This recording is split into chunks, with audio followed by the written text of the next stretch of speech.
অধ্যায় থেকে 8 নাম্বার মানের যে প্রশ্নগুলি তোমাকে প্র্যাকটিস করতে হবে। 1 দাগ, আগ্রহ কাকে বলে, আগ্রহের বৈশিষ্ট্য এবং শিক্ষাক্ষেত্রে আগ্রহের গুরুত্ব আলোচনা করো। দ্বিতীয় প্রশ্ন, সাধারণ মানসিক ক্ষমতা কাকে বলে, স্পিয়ারম্যানের দ্বি উপাদান তত্ত্বটি আলোচনা করো। বুদ্ধির সংজ্ঞা লেখো। সাধারণ মানসিক ক্ষমতা ও বিশেষ মানসিক ক্ষমতার পার্থক্যগুলি লেখো। পরিণমন কাকে বলে, শিক্ষাক্ষেত্রে পরিণমনের ভূমিকা আলোচনা করো।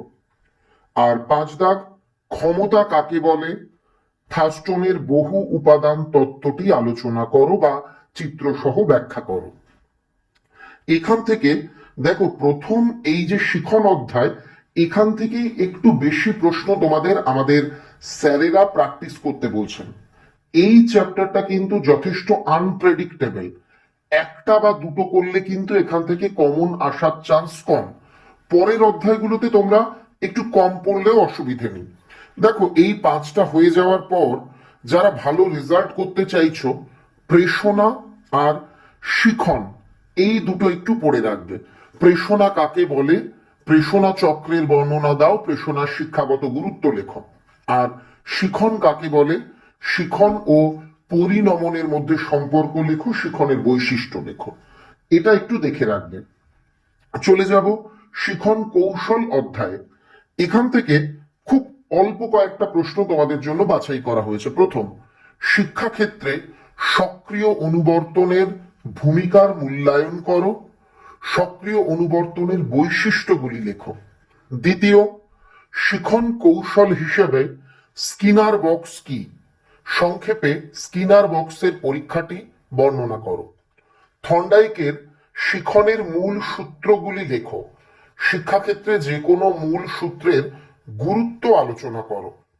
এখান থেকে এই 3টে প্রশ্ন ভালো করে পড়বার পর তোমরা একটা দেখে রাখতে পারো, প্রাচীন অনুবর্তন ও সক্রিয় অনুবর্তনের মধ্যে পার্থক্য।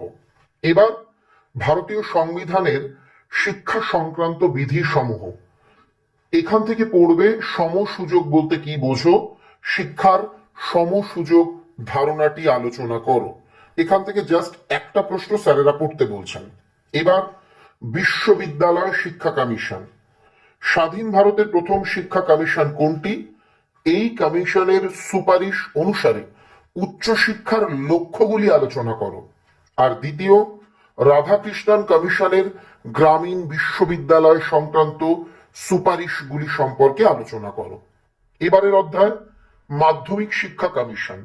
প্রশ্ন বলবার আগে তোমরা আমাকে কমেন্টে বলো বা লিখে জানাও, এই প্রশ্নগুলোই যদি পরীক্ষাতে আসে তুমি কতটা প্রস্তুত। তোমাদের গৃহশিক্ষক, কোচিং শিক্ষক কিংবা স্কুলের শিক্ষকেরা যে প্রশ্নগুলিকে গুরুত্বপূর্ণ বলেছেন আজকের লিস্টে, সেই প্রশ্নগুলি কি আছে আমাকে কিন্তু কমেন্টে জানিও। মুদালিয়ার কমিশনের মতে মাধ্যমিক শিক্ষার লক্ষ্য উদ্দেশ্যগুলি কি কি, এই প্রসঙ্গে সপ্ত প্রবাহের ধারণাটি বর্ণনা করো।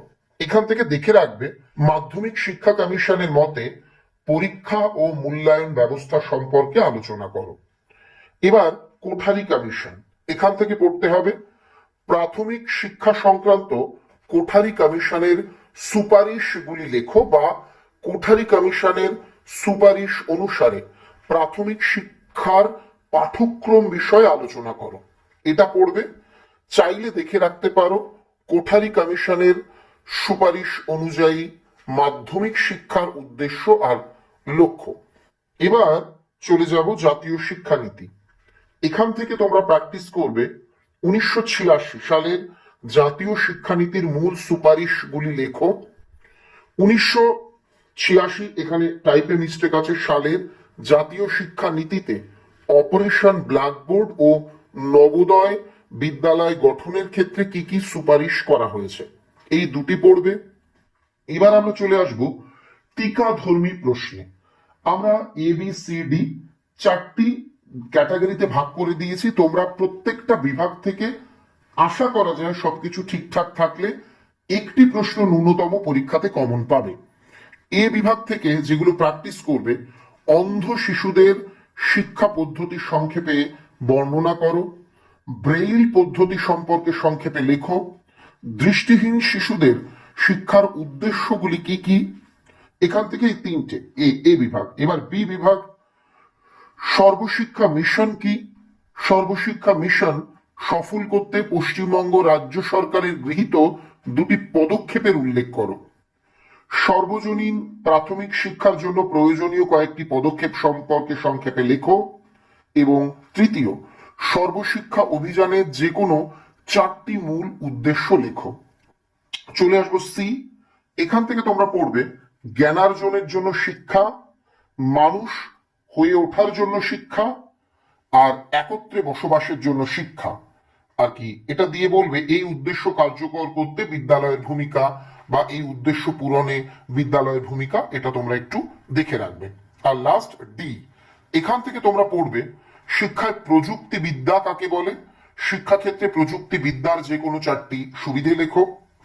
দুই, শিক্ষাক্ষেত্রে প্রযুক্তির ব্যবহারগুলি উল্লেখ করো। সম্পূর্ণ সাজেশন দেখে নিলে এবার বলো তো, এই প্রশ্নগুলোই যদি পরীক্ষাতে আসে বা এর মধ্যে থেকেই আসে, তুমি কতগুলো পারবে বা পারবে না কমেন্টে লিখে জানিও। ভিডিও শেষ করবার আগে বিধিসম্মত সতর্কীকরণ, এই কটা করলে সব কমন আসবে? উত্তর না। তাহলে এই ভিডিও কেন? তোমাদের সাহায্য করবার জন্য স্যারেরা নিজেদের অভিজ্ঞতার নির্যাস থেকে এই প্রশ্নগুলিকে বাছাই করে দিয়েছেন প্রবণতার নিরিখে। তবে এ কটা করলে সব কমন পাবে, এর বাইরে একটাও আসবে না। জ্যোতিষীদের মতন এই মিথ্যাচার শিক্ষকের আসনে বসে আমি অন্তত পক্ষে করব না, আমাদের স্যারেরাও করবেন না। তবে এটুকু বলতে পারি, আমাদের সাজেশন ভিডিওতে বলা প্রশ্নগুলির মধ্যে একটা প্রশ্নও যদি তোমার রেডি না থাকে, তুমি কিন্তু পরীক্ষা হলে সমস্যায় পড়তে পারো। তুমি নিজেই দেখেছো, বিভিন্ন স্কুলের টেস্ট পরীক্ষার প্রশ্ন মিলিয়ে দেখো, আমরা যে প্রশ্নগুলিকে বাছাই করে দিলাম এগুলো কতটা সম্ভাবনাময়, কতটা গুরুত্বপূর্ণ তুমি নিজেই বুঝতে পারবে। তবে ওই যেটা বললাম, আমরা তোমাকে বলবো আগে টেক্সট বই পড়ো, তারপর সব হয়ে গেলে সাজেশন রেডি করো। যারা অল্প সময়ের মধ্যে প্রস্তুতি নিতে চাইছো, তোমাদের জন্য রইল সম্রাট এক্সক্লুসিভ সাজেশনের এই মাত্র 100 পাতার এই বই, ছোট্ট বই। এটা 20 দিন, 15 থেকে 20 দিনের মধ্যে পুরোপুরি কমপ্লিট করে ফেলতে পারবে। নিকটবর্তী বইয়ের দোকানে খোঁজ করে দেখতে পারো। আমাদের বই অলরেডি আউট অফ প্রিন্ট, তবে যে দোকানে আগে থেকে বই আনা আছে সেখানে তোমরা পেতে পারো। তাই যাদের প্রয়োজন সম্রাট এক্সক্লুসিভ শিক্ষা বিজ্ঞান বইটা অবশ্যই তোমরা নিকটবর্তী বইয়ের দোকানে খোঁজ করে দেখে নিও। আজ তবে চলি, দেখা হচ্ছে খুব তাড়াতাড়ি পরবর্তী ভিডিও নিয়ে। সবাই আপাতত মনোযোগ দিয়ে এই প্রশ্নগুলিকে প্র্যাকটিস করো। আর যারা গাণিতিক প্রশ্নটি সমাধান করতে চাইছো তারা টেস্ট পেপার ধরে ধরে প্র্যাকটিস করো। কেমন? সবার জন্য অনেক অনেক শুভেচ্ছা রইল।